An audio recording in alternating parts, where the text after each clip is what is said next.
Olá, gente, muito bom dia, tudo bem? Estamos aqui mais uma vez, iniciando essa semana e trazendo um tema bem interessante. Você já deve ter ouvido falar a respeito dos dízimos, não é? O dízimo é aquela parte dos nossos recursos em que nós devolvemos a Deus e é o equivalente à 10ª parte. A Claudine Houston, ela está falando a respeito desse tema e ela vem usando Malaquias capítulo 3, versos 6 a 12, e ao fazer um estudo pessoal em relação a esse texto, ela descobriu 4 pontos que vem compartilhando conosco. E é interessante que esses pontos que ela compartilha, todos eles baseados nesse texto, são palavras chaves e que começam com a letra A. Então, afirmação, acusação, advertência e acumulação. Vamos entender? A primeira palavra, afirmação. Esse texto declara, especialmente ali no verso 6, que Deus, o Senhor, não muda. Então, o que isso significa, para a gente entender dentro do contexto dos dízimos, é que o sistema de dízimo que é colocado na Bíblia, ele remonta para além dos dias de Moisés.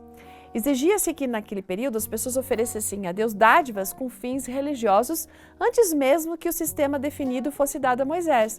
Já desde os dias de Adão, esse sistema ocorria.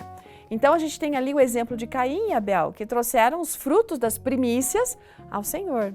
E assim a gente pode compreender que Deus espera o mesmo de nós hoje em dia, né? Então Deus está afirmando, eu, o Senhor, não mudo. Aquilo que eu falei anteriormente continua valendo. Então traga para mim as suas primícias. O segundo A é no sentido de acusação. Ali, completando a declaração feita em Malaquias 3:6, Deus diz que nós é que mudamos. Porque no verso 7 ele diz assim, desde os dias dos seus pais, vocês se afastaram dos meus estatutos e não os guardaram. E daí o Senhor no verso 8 e 9 diz que ele nos acusa de o roubar, né? De roubar ele. Isso soa como uma acusação tripla, certo? Porque a gente se afasta dele, a gente não cumpre os mandamentos e a gente o rouba. Então, essa é a segunda palavra dentro desse contexto. A primeira foi afirmação, a segunda acusação.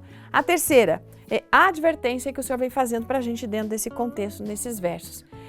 É uma advertência, mas que traz uma esperança para todos nós. Existe um recurso que a gente pode usar ao sermos acusados, não é? O Senhor nos instrui a primeiro nos voltarmos para Ele, porque lá no verso 7 ele diz assim, voltem para mim e eu voltarei para vocês. Então, e daí ele diz assim, depois, né, a gente tem que fazer uma outra coisa, tragam todos os dízimos à casa do tesouro. Em outras palavras, parem de roubar.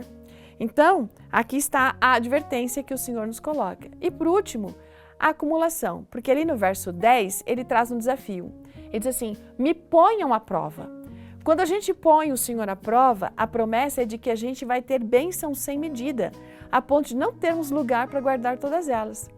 Então, Deus pode evitar que as pestes destruam as plantações, que o fruto não caia no chão antes que esteja maduro, né? É que está ali na Bíblia. Isso ilustra para a gente, é só trazer para o contexto atual. Então, quando a gente obedece a Deus, os mandamentos, significa que a gente sempre vai ter mantimento na nossa casa, na casa dele, e nós poderemos ser os canais que ele vai usar para abençoar outras pessoas.